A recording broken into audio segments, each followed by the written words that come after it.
In my last video I uploaded 2 months ago because consistency is an unknown concept to me, I was recommending good movies for everyone to see.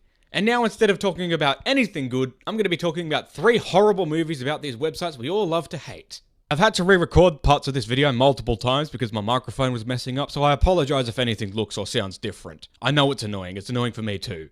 I wanna be the master. You'd think the movie about a duo that helped make YouTube what it is today would at least get some things right, but no. We can't even have that. I need a video removed and never shown on your website ever again. Okay, are you a rich and powerful corporation that can threaten us with legal action? No. Then I can't help you, goodbye. Okay, I'll give them that one. It's about the titular duo playing fictionalized versions of themselves who go inside YouTube to change an embarrassing video of Anthony which was posted before their high school reunion. Yes, they actually go inside of YouTube as if it's its own dimension. Anthony is still in love with his high school crush, and the whole reason they went into YouTube in the first place was so he wasn't embarrassed when he eventually sees her at the reunion. It honestly would have been a lot better if it was just a short film or one of Smosh's old videos, because half this movie is just padding the runtime with jokes. Buffering? That still exists? As an Australian, I feel that in my fucking bones. Wait, what do you mean the thumbnail's only 4 pixels? Ian is basically an OnlyFans subscriber to a person named Butt Massage Girl, and this is honestly the worst way they could possibly represent parasocial relationships. He makes perverted comments in all of her videos, and whenever they're deleted, he takes it as a sign that she's actually interested. That part's actually probably way too accurate for my comfort, but when he actually goes into a video and talks to her, she actually was deleting comments as a way of flirting or something. I don't know how these relationships work, man. Michael Ian Black is honestly the saving grace of this entire movie because he plays the CEO of YouTube, whose name is Steve YouTube. They throw in obligatory Markiplier and Jenna Marble cameos because this movie honestly feels like a studio just dangling keys in front of a baby. Although I'm honestly amazed that they actually got Stone Cold Steve Austin to appear in this. They split up and try to find the right video, leading to Anthony talking to Steve Austin and getting advice from him. I'm telling you to grab her by that stack of dimes she calls a neck, drop her ass with a stone cold stunner. Yes! Meanwhile, Ian went directly to the Butt Massage Girl video because that's his defining character trait in this movie for some reason. Anthony comes to get him once he does find the right video, and it's revealed that Ian was the one who recorded and uploaded the video in the first place. They get into a fight where they go through multiple videos, like the cliche army soldier coming home to his wife, and a video of a guy driving after having his wisdom teeth removed. They then go back into the original video and turn it into a massive brawl. They finally leave YouTube and find out that the one video they posted probably 10 years earlier made them rich and famous. This video of you guys became the biggest YouTube video of all time.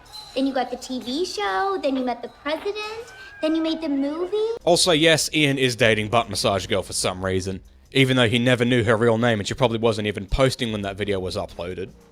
Anthony ends up getting the girl of his dreams too after he and Ian perform a parody of the Pokemon theme song, which I also had to mention because it's the only part that actually represents this channel I spent so much of my childhood watching. And honestly, it is a really good moment. Oh yeah, and this movie also ends with something we all love. Transphobia. Hi, I'm Anna. Nice to meet you. My name's Brad. What the fuck? I honestly don't blame Anthony for leaving after they made him star in this shit. I'm still so disappointed by this movie. Because the premise of going inside of YouTube to change a video actually does sound really cool if it was executed in a better way. I realized while editing that I didn't give my thoughts on this movie like I did for the other two, and I also realized that yeah, there's not really a lot to say about it. Other than the fact that Ian is the worst character in this movie who doesn't even grow as a person throughout the course of the story, he just stays exactly the same throughout. It's annoying as fuck. And now it's time to talk about the worst movie in this video. I really don't blame you if you skip this part. I did it for the lulz. This movie's about a college student named Ashley thinking she's going insane because all of her friends are being killed by an internet urban legend named Smiley. Smiley is summoned by typing "I did it for the lulz" into a fake chat roulette site because we all know what would happen if they used the actual website. And honestly, this thing is more edgy than 14-year-old me over in the corner there. My legs are dangling off the... No, we're not doing that shit. Get the fuck out of here. This movie also has obligatory appearances from YouTubers like Shane Dawson and Tobuscus, which should tell you how dated it is by now. Ashley moves into her friend Proxy's house, who has a bunch of real-life friends she met and talks to on 4chan, the website designed for being anonymous. She invites Ashley to a party her friend Zane is throwing, and we meet all of these insufferable characters who actually probably would be a bunch of 4chan users. Ashley and Proxy decide to kill a random stranger on the site that definitely isn't chat roulette to see if Smiley actually is real. This experience understandably leaves Ashley traumatized, while Proxy just treats it like they skipped class or had a one-night stand or something. Definitely not a red flag. Some stupid shit not worth mentioning happens before they go to another party where Zane confronts Ashley about another video of someone being killed by Smiley. She leaves the party completely alone after talking about a friend being murdered because she has no situational awareness whatsoever. Obviously she gets attacked by 2 people wearing smiley masks before waking up from a nightmare because we all love whenever a horror movie does that, right?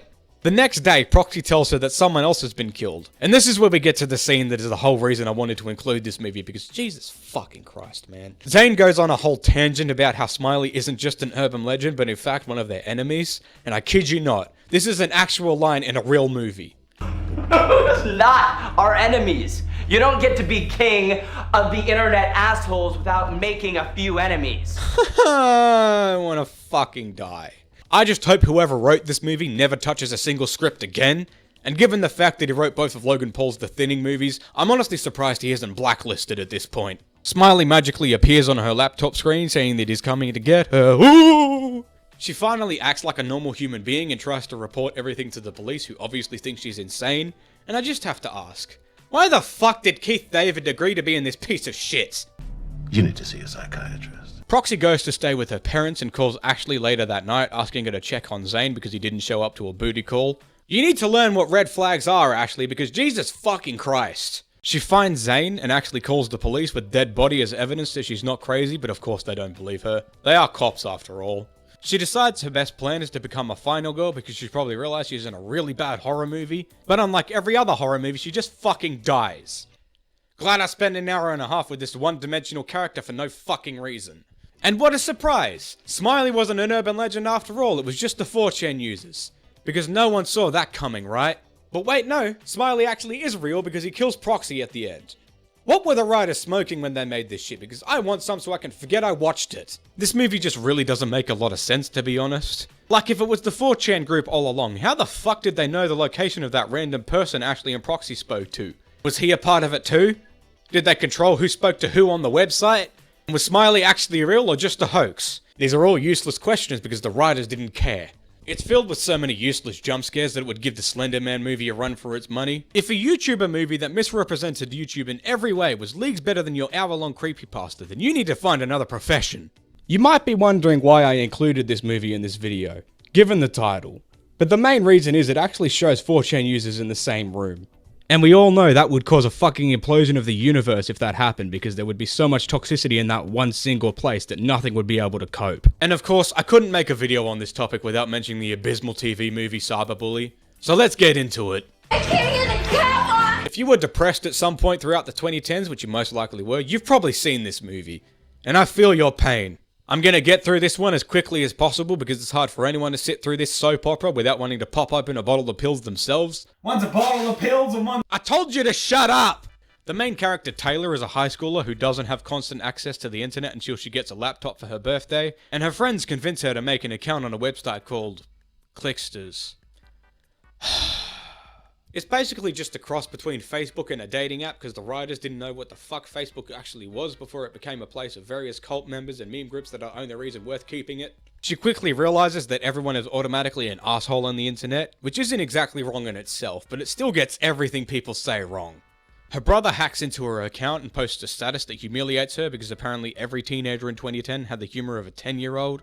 I'm a naughty bad girl, someone should spank me? One of her classmates tries to comfort her after people are making fun of her in school, and she just does the exact same thing that everyone's doing to her to him. I guess you've never been on my page. There's fairy, fruit, homo, too gay to live. Yeah, but I mean, it's not really the same thing. I mean, you really are gay. What they're saying about me isn't true.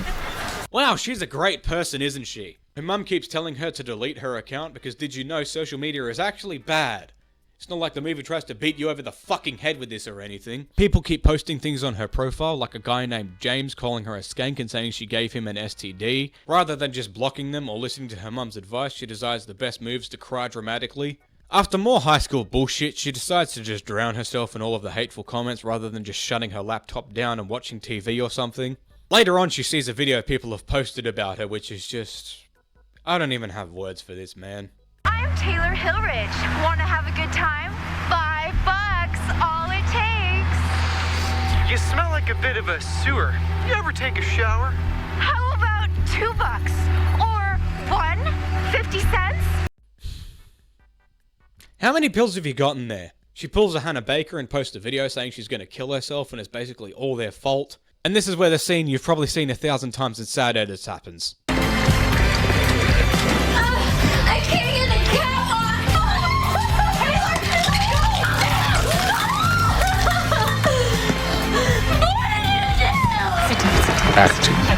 She goes to a hospital and then to a counseling group before one of her bullies decides to tell her she created the James profile, so everyone starts bullying her instead. Goddamn, that part's actually really accurate. Then everyone decides to have a really powerful moment where they stand in the cafeteria and tell everyone why cyberbullying is wrong. Can I stop talking about this plot now?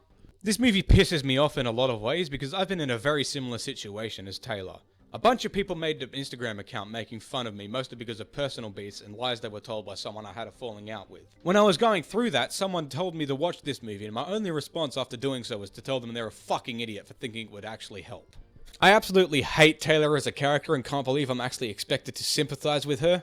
She treats her mum like shit half the time. She says some mean things to her best friend because she's pissed off and doesn't even apologize the next time she sees her. Her only response to all of this is to cry and act all depressed rather than just deleting her account or blocking people. But the worst thing about this piece of shit is the fact that the only reason she didn't actually end up killing herself is because she couldn't open a child lock on a pill bottle. And I reckon that should do it for today because my brain can only take so much of this bullshit before it tries to eat itself alive. Make sure to stay tuned for the next video because to give you a little spoiler, we're going to be talking about movies that are so bad they're good. Chances are I'll actually enjoy making that one. As always, remember to like, subscribe, and not trust people you meet on 4chan like a fucking idiot. And I'll see you all in the next one. Peace. It is gonna be a good day, cause I'm leaving you on silent.